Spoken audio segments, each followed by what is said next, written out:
ನನ್ನ ವಿರುದ್ಧ ಬರ್ತಾ ಇರುವಂತಹ ಆರೋಪಗಳು ಶುದ್ಧ ಸುಳ್ಳು.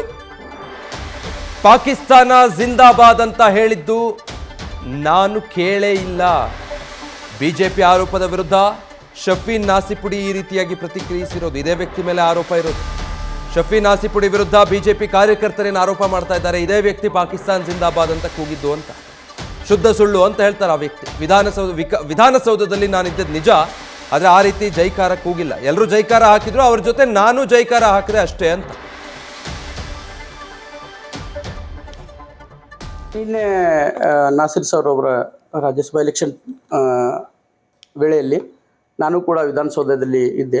ಅವ್ರು ಗೆಲುವು ಸಾಧಿಸಿಕೊಂಡು ಹೊರಗಡೆ ಬಂದ ಮೇಲೆ ಎಲ್ಲರೂ ಜೈಕಾರ ಹಾಕಿದ್ರು. ನಾಸಿರ್ ಹುಸೇನ್ ಜಿಂದಾಬಾದ್, ನಾಸಿರ್ ಹುಸೇನ್ ಜಯವಾಗಲಿ, ನಾಸಿರ್ ಖಾನ್ ಜಿಂದಾಬಾದ್, ನಾಸಿರ್ ಸಾರ್ ಜಿಂದಾಬಾದ್ ಅಂತೇಳಿ ಎಲ್ಲರೂ ಜೈಕಾರ ಹಾಕಿದ್ರು. ನಾನು ಕೂಡ ಜೈಕಾರ ಹಾಕಿದ್ದೀನಿ, ಕೈ ಎತ್ತಿದ್ದೀನಿ, ಜೈ ಜೈ ಅಂತ ಹೇಳಿದ್ದೀನಿ ಸರ್. ಮತ್ತು ಈ ಒಂದು ಬೇರೆ ಆರೋಪಗಳು ಬರ್ತಾ ಇದೆ, ಇದು ಸುಳ್ಳು ಆರೋಪಗಳು ಇವೆಲ್ಲ. ಈ ಥರ ನಾನು ಯಾವುದೂ ಸ್ಲೋಗನಿಗೆ ಜೈಕಾರ ಹಾಕಿಲ್ಲ. ಈ ಥರ ನಾನು ಸ್ಲೋಗನ್ ನಾನು ಕೇಳಿ ಇಲ್ಲ. ಅಥವಾ ಯಾರಾದರೂ ಮಾಡಿದರೆ ಅದಕ್ಕೆ ಸೂಕ್ತ ತನಿಖೆ ಮಾಡಿ ಅದಕ್ಕೆ ನೀವು ಒಳ್ಳೆಯ ಕ್ರಮ ತಗೋಬೇಕು, ಅದಕ್ಕೆ ಕಠಿಣ ಕ್ರಮ ತಗೋಬೇಕು.